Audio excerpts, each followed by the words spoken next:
c'est la présence de celui qui s'identifie comme étant la paix. Alléluia. Et c'est le Fils de Dieu lui-même, le prince de la paix. Avoir Christ, c'est ça la paix. Avoir Jésus, c'est ça la paix.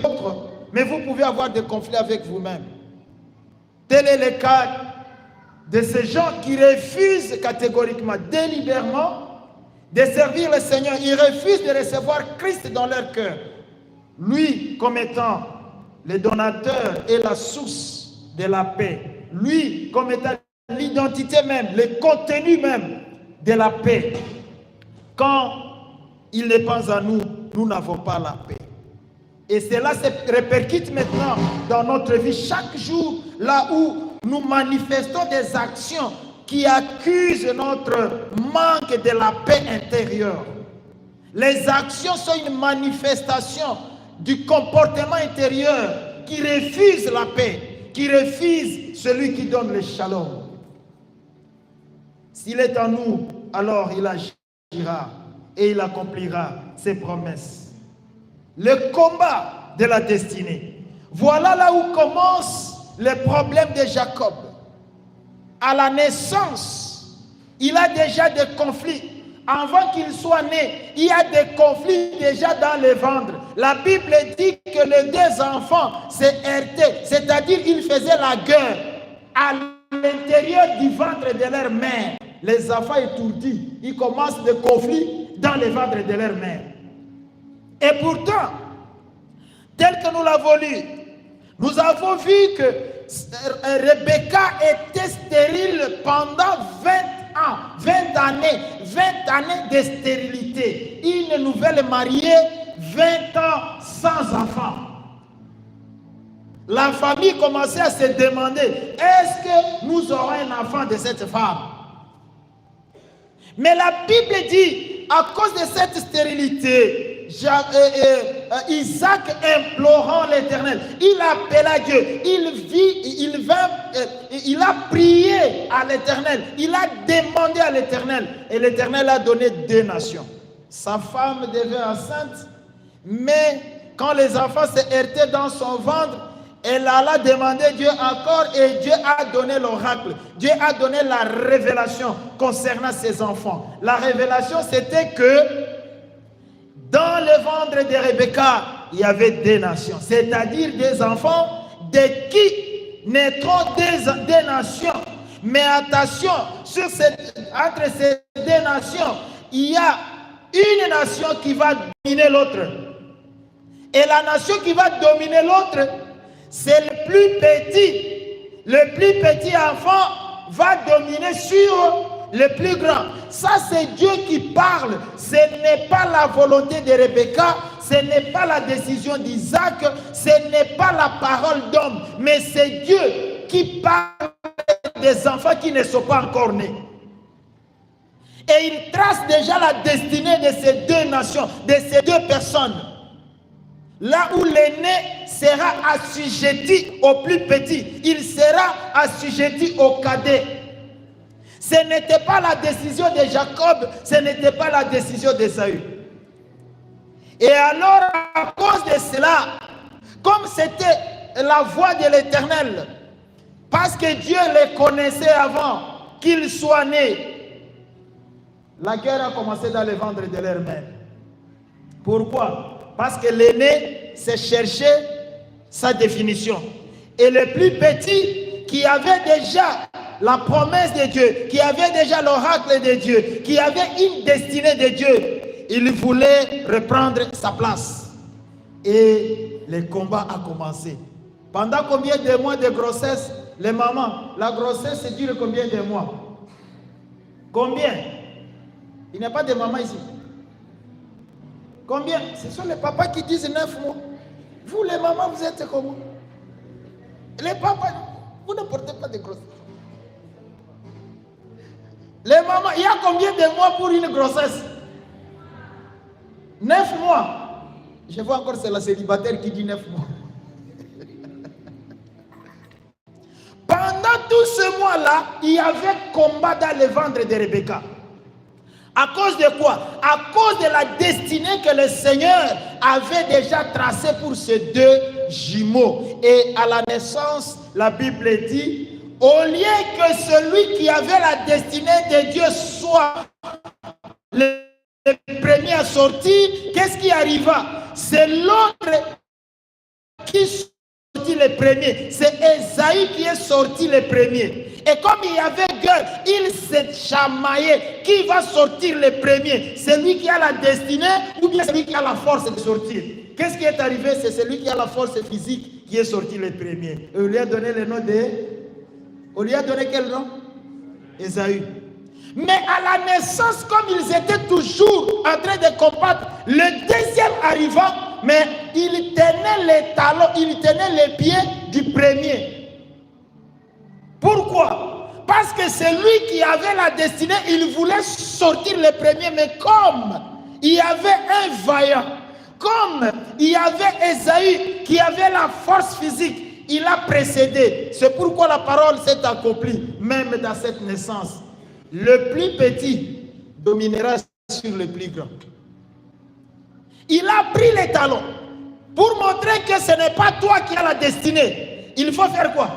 Il faut rentrer derrière et lui dire de mêle. Ésaü qui dit non, c'est moi le plus vaillant, je dois passer devant. Ils sont en train de se chamailler déjà à la naissance, mais la destinée de Jacob a fini par s'accomplir. Alléluia.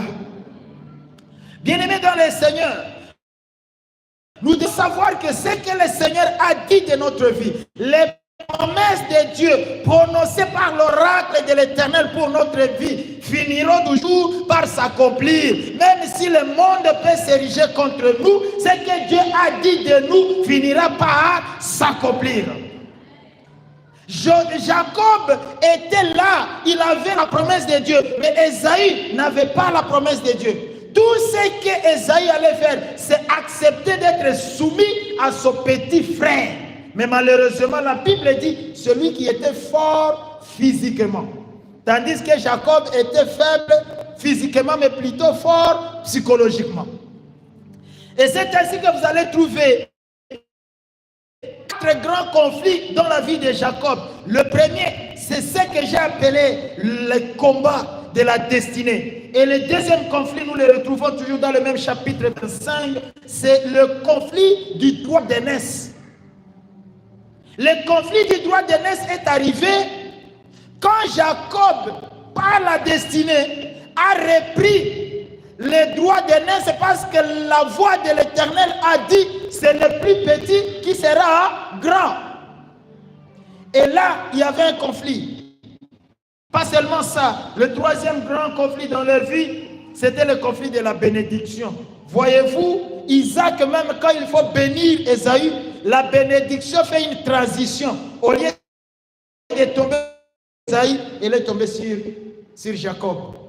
Et l'autre conflit, nous le connaissons bien, c'est le conflit avec Laban à propos de la richesse. Même dans l'exil, là où Jacob est parti, il a eu des problèmes là-bas, des conflits qui allaient les bloquer à progresser dans la vie. Mais comme la voix de l'Éternel, la promesse de l'Éternel était sur lui, même là où il était en exil, le Seigneur l'a béni. Alléluia. Bien-aimés dans le Seigneur, qu'est-ce que nous disons? En titre introductif, je vais vous dire que ce que Dieu a planifié pour nous doit s'accomplir. Car la parole de Dieu ne s'arrête jamais. La parole de Dieu ne sera jamais effacée. Tout ce qu'il dit finira par s'accomplir. Peu importe la qualité des combats qui est devant toi. Quand tu viens dans le monde et que tu as la promesse de Dieu, accroche-toi à cette promesse.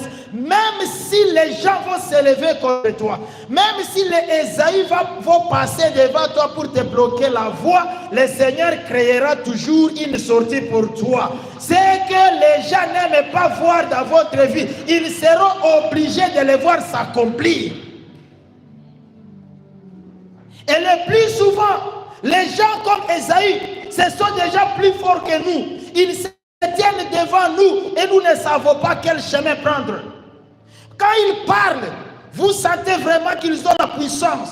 La Bible dit qu'Ésaü était un homme fort. Et la Bible dit, en hébreu, quand vous lisez la version originale, le terme qu'on utilise, on dit que Ésaïe était un homme sauvage.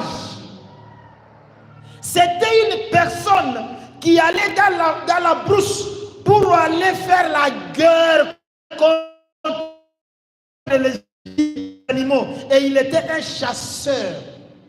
Il tuait les chiens. Que Jacob restait à la maison avec la famille. Jacob restait à la maison dans le climat social. Jacob restait à la maison pour aider sa mère. Mais l'homme qui était fort, il allait exercer sa force dans la brousse.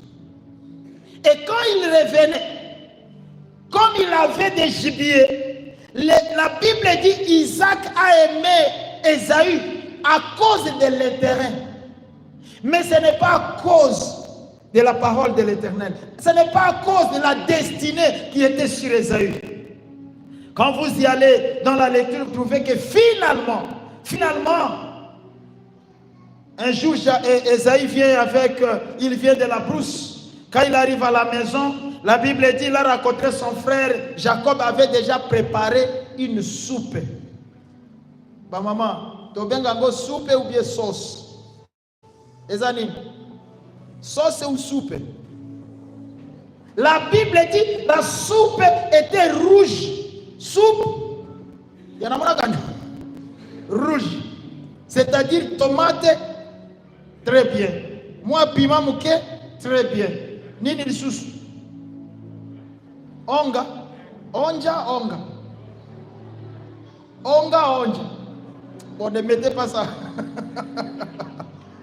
La Bible dit, Ésaïe est arrivé et il a rencontré son frère, était en train de préparer une soupe, juste une soupe. Et Ésaïe était affamé. Bien-aimé dans le Seigneur, suivez très bien. Ésaïe était affamé. La fin d'un seul jour, d'ailleurs même pas un jour, mais plutôt une seule journée. Ésaïe est arrivé et il a vendu son droit d'aînesse à Jacob. À cause de quoi? À cause de quoi? Mboka. Il n'a pas vu l'héritage qu'il portait sur lui. Il n'a pas vu la gloire de Dieu qu'il portait sur lui à travers le droit d'aînesse. Parce que ce n'était pas seulement le droit d'une portion double, mais c'était aussi le droit de l'héritage. À cause du besoin Yanjala, tout, qu'est-ce qu'il fait? Il a vendu le droit d'aînesse à son petit frère. Qu'est-ce qui est arrivé? C'est la destinée. La voix de l'Éternel avait déjà dit que le plus petit dominera sur le plus grand.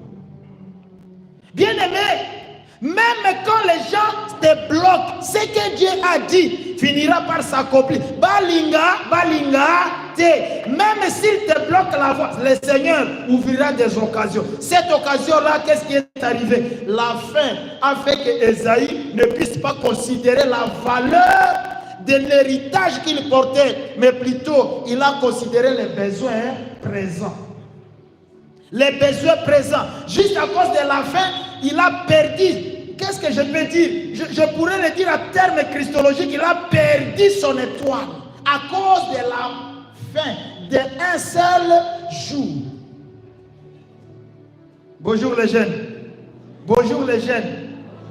À cause d'une crise financière d'un seul jour, vous pouvez gâcher toute votre vie. Bien-aimés dans le Seigneur, faites attention. Ne marchez pas comme Ésaü. Alléluia.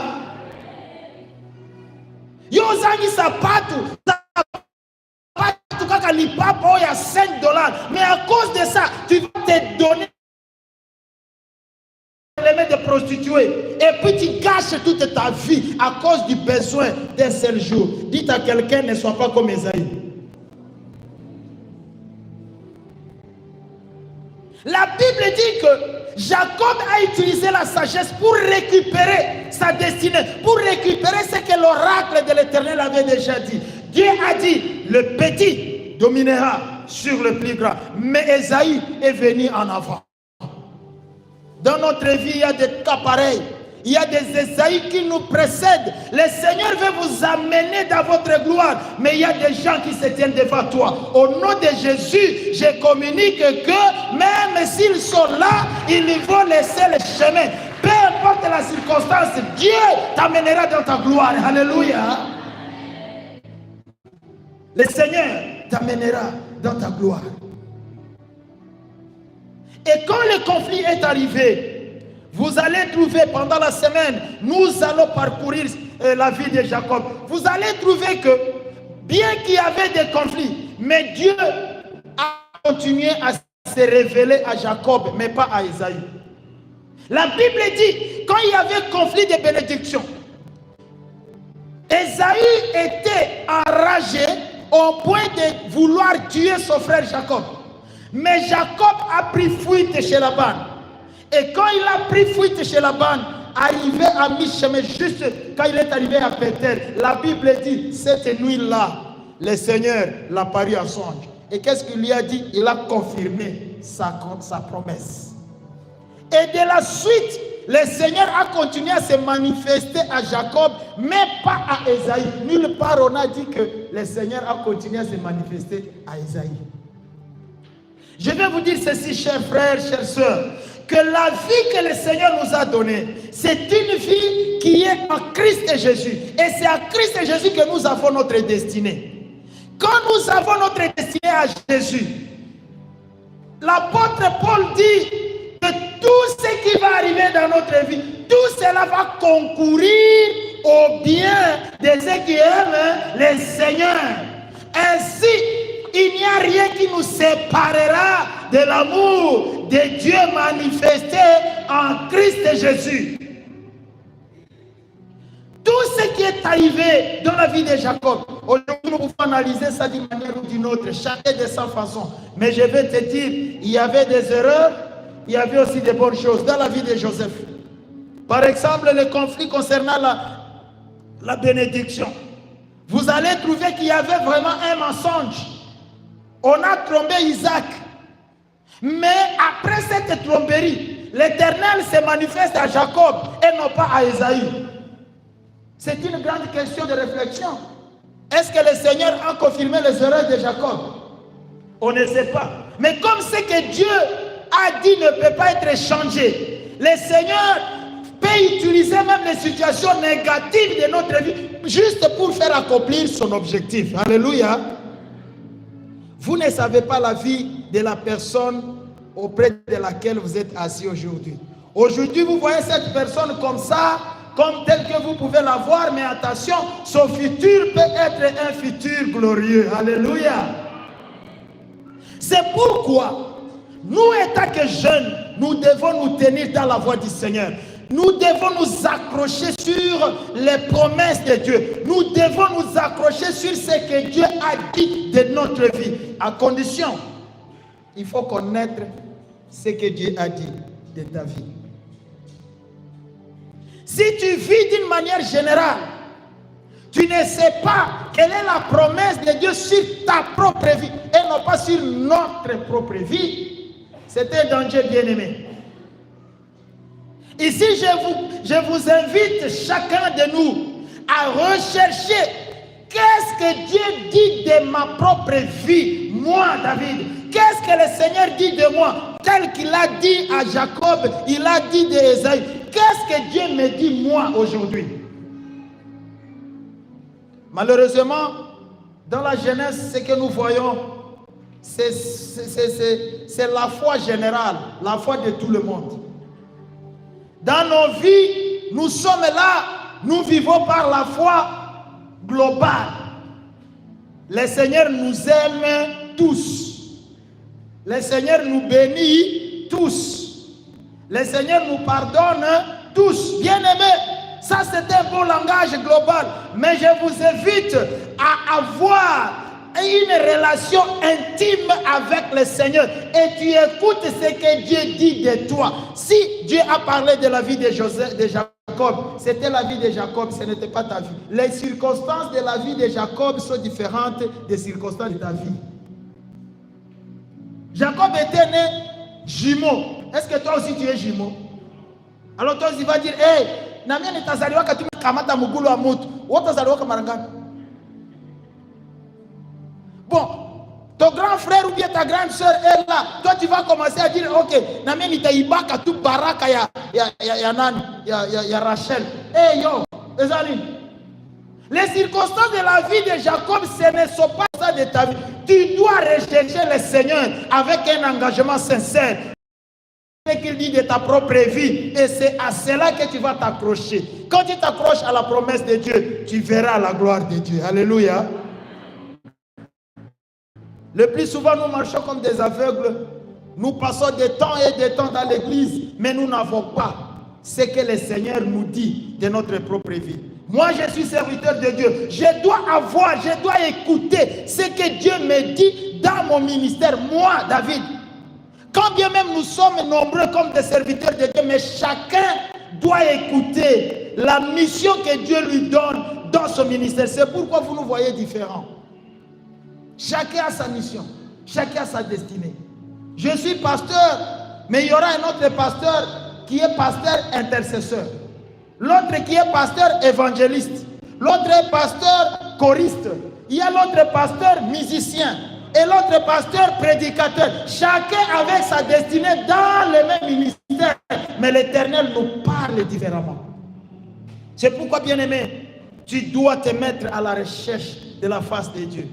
Pour que les conflits qui vont s'ériger devant toi soit des enseignements ou bien ça soit des escaliers pour t'amener à l'accomplissement de la destinée que le Seigneur a préparée pour toi. Alléluia. Les difficultés, il ne faut pas les voir d'une manière générale, mais plutôt des escaliers. Ce sont des étapes qui vous amènent à l'accomplissement de l'oracle du Seigneur. Mais la condition, il faut connaître cet oracle. Il faut connaître ce que Dieu a dit de toi. Si tu ne connais pas ça, tu vas marcher toujours dans l'obscurité. Et vous verrez que l'accomplissement de la volonté de Dieu vous sera plus loin dans votre vie. Joseph, dans la Bible, nous enseigne. Il était encore là auprès de son père. Ses frères l'ont voulu tuer. Mais bien aimé dans le Seigneur, comme lui, il s'est humilié à la recherche de la face de l'Éternel. Même quand il était dans la prison, Dieu a fini par accomplir ses rêves. Ma prière pour toi, c'est que le Seigneur te parle. C'est que ta destinée soit glorieuse. C'est que ta destinée éclaire ta réflexion et tes actions d'aujourd'hui. Même si tu peux rencontrer des conflits, sois sûr qu'après ces conflits, il y a la gloire. Après ces difficultés, il y a la gloire. Après ces injures, il y a la gloire. Après ces rejets, il y a la gloire. Tout ce qui se passe aujourd'hui dans ta vie, il y a toujours un jour nouveau qui arrive, le jour de ta gloire, le jour où le Seigneur va t'élever et le jour où les mêmes bouches qui vous ont critiqué iront par vous glorifier. Alléluia. Nous allons lire ça. Quand Ésaü a rencontré son frère Jacob, après 20 ans, il a commencé à louer ce que le Seigneur avait fait dans sa vie.